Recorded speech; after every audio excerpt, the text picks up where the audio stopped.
Kembali lagi di Cerita Cinta Channel. Jangan lupa like, comment, and subscribe ya. Terima kasih. Ya ampun, Kak Gama tuh sadar gak sih kelakuannya bikin gagal paham? Halo, Nes, kok bengong? Gelasnya mau diisi lagi? Tanya Gama mengibas-ngibaskan tangannya di depan wajah gadis itu.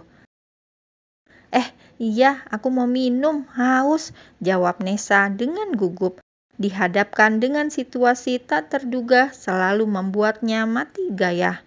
Kakak kenapa belum tidur? Atau malah baru pulang? Mbak Tere udah tidur? Tanya Nesa tidak bisa menguasai hatinya. Walaupun dekat dengan Gama membuat bumerang perasaannya, namun sejatinya ia begitu mengharapkan dan mendamba itu. Katakan saja otaknya sudah mulai tidak waras, namun begitulah fakta yang ada, hati senaif itu. Iya, baru pulang. Ada pekerjaan yang harus aku urus segera. Tere sudah tidur, tapi aku lapar, makanya ke dapur. Malah ngagetin, ujar pria itu santai. Oh, kakak mau makan? Sepertinya tadi Mbak Tere masak kesukaan Kak Gama. Mau aku bantu panasin? Tawar gadis itu. Ya ampun, Nesa bukannya menjauh dan pergi saja, ia malah bagai pahlawan dengan sejuta bantuan, membawa diri dalam kerumitan hatinya saja. Perempuan itu tidak bisa abai, baginya perasaan dekat itu terus tumbuh hingga kadang lancang meminta lebih. Usai memanasi sayur dan lauk, perempuan itu mengambilkan seporsi nasi. Menyiapkan hidangan itu bertingkah layaknya istri yang tengah mengurusi suami. Sementara Gama sendiri sengaja menepi ke kamar sebentar, mengambil ponsel lalu memainkannya sambil menunggu adik iparnya yang nampak berantusias membantu menyiapkan makanannya. Makasih, kamu jadi ikut repot nyiapin ini, ucap pria itu tersenyum. Tentu saja membuat gadis itu semakin meleot. Kamu gak makan? Kenapa lihatin kakak kayak gitu? Mau, tawar pria itu tanpa merasa canggung. Nesa menggeleng. Aku udah kenyang kok, tadi makan malam bareng Mbak Tere dan Mama. Iya, besok kamu udah mulai berangkat ke kantor ya?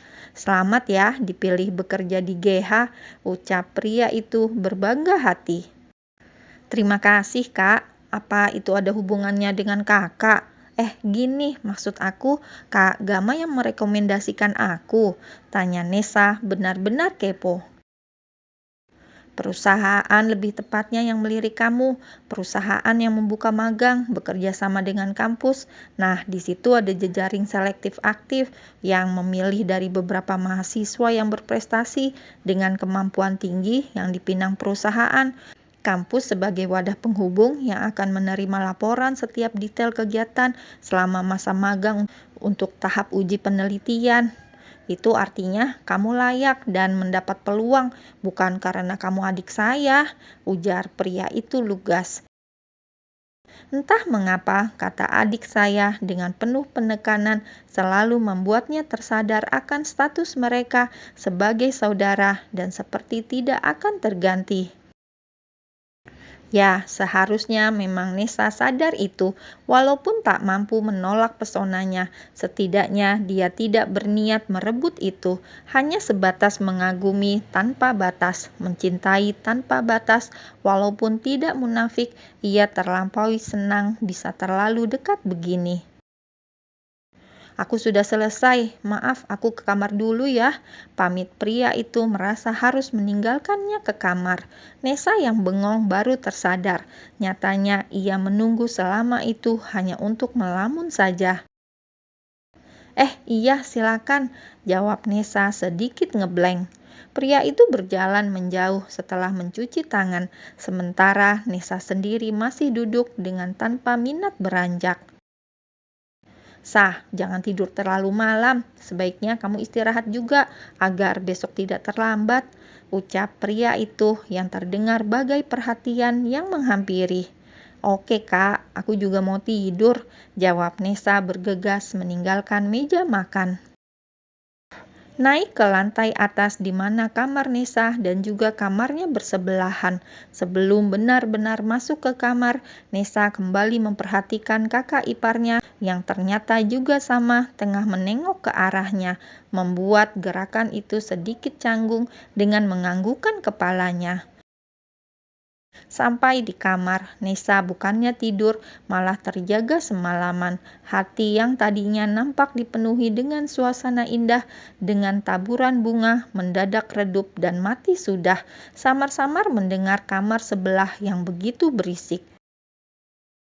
Bukannya katanya Mbak Tere sudah tidur, kenapa begitu berisik? Menyebalkan sekali.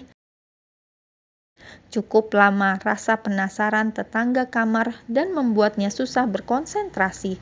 Sampai ia mendengar suara tak lazim mampir ke telinganya. Seketika membuat hatinya bergemuruh, dadanya sesak membayangkan betapa gagahnya pria itu tengah memadu kasih dengan istrinya. Astaga, sial, apa yang sedang mereka lakukan? Mbak Tere berisik banget sih, umpat Nesa menggerutu kesal. Suara desahannya sampai menembus dinding kamar. Mungkin suaminya itu terlalu perkasa menguasai permainan, membuat dada gadis itu sesak saja. Dengan kesal, Nesa membanting pintu. Tidur di sana tentu bukan solusi. Yang ada merasa kesal karena terus menangkap suara yang menjijikkan itu. Nesa kembali ke beranda dengan buku bacaan di tangannya, berharap dengan sibuk membaca ia akan sedikit mengantuk dan cepat terlelap.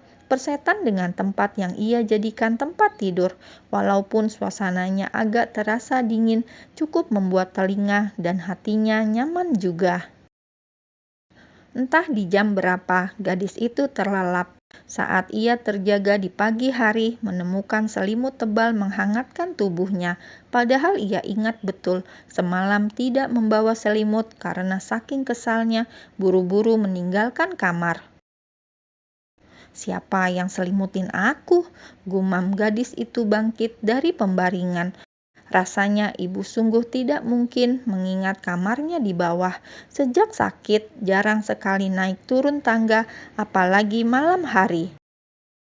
Bayangan sekelebat tentang Gama semalam kembali menghantui. Namun senyum itu langsung lenyap begitu terngiang suara Mbak Tere yang begitu erotis dan liar terngiang-ngiang di kepalanya. Bisa gila lama-lama di sini, gumam Nesa bergegas beranjak ke kamar. Hari ini tentu saja ia harus sudah rapih pagi-pagi karena siap bekerja di kantor tempat magangnya. Gadis itu memakai style rapih kantor dan juga penampilan yang lumayan berbeda. Kalau biasanya no make up atau make up tipis cuek bebek untuk kuliah, hari ini ia sedikit menambah kesan feminim dengan menata rambutnya dan mewarnai bibirnya dengan lip in smooth yang semakin menambah kesan imut dan cantik saja.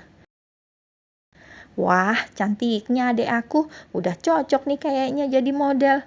Puji Tere yang sudah lebih dulu di ruang makan bersama Kak Gama dan juga ibu. Tak terkecuali Gama, ia juga terlihat memperhatikan adik iparnya yang nampak berbeda.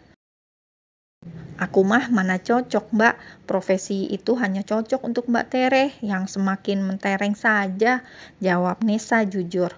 Terbukti job kakaknya itu semakin banyak dengan kesibukan pemotretan di sana-sini. Aku berangkat duluan ya mah, kak, mbak, pamit Nesa tak ingin terjebak macet, lebih tepatnya menghindari kakak iparnya itu. Loh, Nes, bukannya kata Mas Gama kamu magang di kantornya? Kenapa nggak bareng aja? Ini juga Mas Gama udah siap, seru Mbak Tere yang seketika menghentikan laju kaki yang melangkah. Iya Nes, bareng nggak apa-apa, timpal Gama enteng saja. Aku berangkat dulu ya sayang, hati-hati nanti berangkatnya. Maaf tidak bisa nganter sampai bandara, hubungi aku jika sudah sampai. Ucap pria itu terdengar manis. Mereka saling meninggalkan jejak kasih sayang, membuat pemandangan itu jengah saja. Setelah pamitan manis, Gama dan Nesa masuk ke mobil yang sama. Mereka nampak saling diam tanpa membuat obrolan satu sama lain, hingga kesunyian tak tahan membelenggu keduanya. "Kamu kenapa semalam tidur di beranda? Lain kali jangan lakuin itu lagi, di kamar lebih nyaman. Tubuhmu bisa jadi santapan nyamuk atau bahkan masuk angin," celetuk pria itu tiba-tiba. "Aku nggak bisa tidur, kamar sebelah berisik," jawab Nesa jujur sembari membuang muka ke arah jendela, membuat Gama terdiam sejenak, sepertinya menangkap maksud kata-kata adik iparnya itu. "Oh, sorry, kamu dengar itu. Mungkin lain waktu akan kami perbaiki, lebih halus suaranya."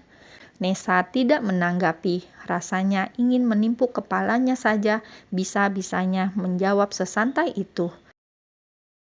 "Ya Tuhan, setan apa yang telah merasukiku? Kenapa hati dan pikiranku tidak bisa berpaling sedikit pun? Sial!" "Kenapa kepalamu diketuk-ketuk, Nes? Kamu pusing?" tanya pria itu menempelkan punggung tangannya. "Enggak, Kak, sehat kok," jawab Nesa sembari menurunkan tangan Kak Gama dari keningnya. Tanpa sadar, Nesa mengambil kesempatan untuk menggenggamnya. Sorry," sesal Nesa menarik tangannya. Sedikit kaget, nyatanya ia selalu melamun dan gagal fokus setiap kali memikirkan pria dengan status suami orang itu. Rasanya ingin menjedotkan saja ke tembok agar ia lupa ingatan dan bisa melupakan perasaannya yang semakin susah untuk dibendung. Roda-roda kokoh kuda besi milik pria itu bergulir memasuki parkiran khusus untuk staf dan juga pimpinan perusahaan. Pria itu memastikan mobil itu terparkir dengan benar. "Terima kasih, Kak, tumpangan yang nyaman," pamit gadis itu bergegas. "Tunggu, Nes," cegah pria itu menghentikan pergerakan gadis itu. "Kalau kamu merasa tidak nyaman aku tinggal di sana, biar aku yang pindah. Kamu jangan pulang ke kos, kasihan mama, kesepian," kata pria itu menatap serius. "Aku tidak mengusirmu, itu rumah mama, semua berhak menempati atas izinnya. Aku bisa tinggal di mana saja," ucap Nesa terdengar lega. Walaupun sejatinya ia senang bila di dekat pria itu, namun menjauh lebih baik. Nesa berharap Gama pindah kembali ke rumahnya seperti dulu dan jangan sering mampir karena itu akan semakin memperburuk perasaannya. "Tolong tetap rahasiakan identitasku di kantor. Aku tidak mau ada orang yang tahu kalau kita adik kakak ipar," pinta Nesa sebelum akhirnya keluar.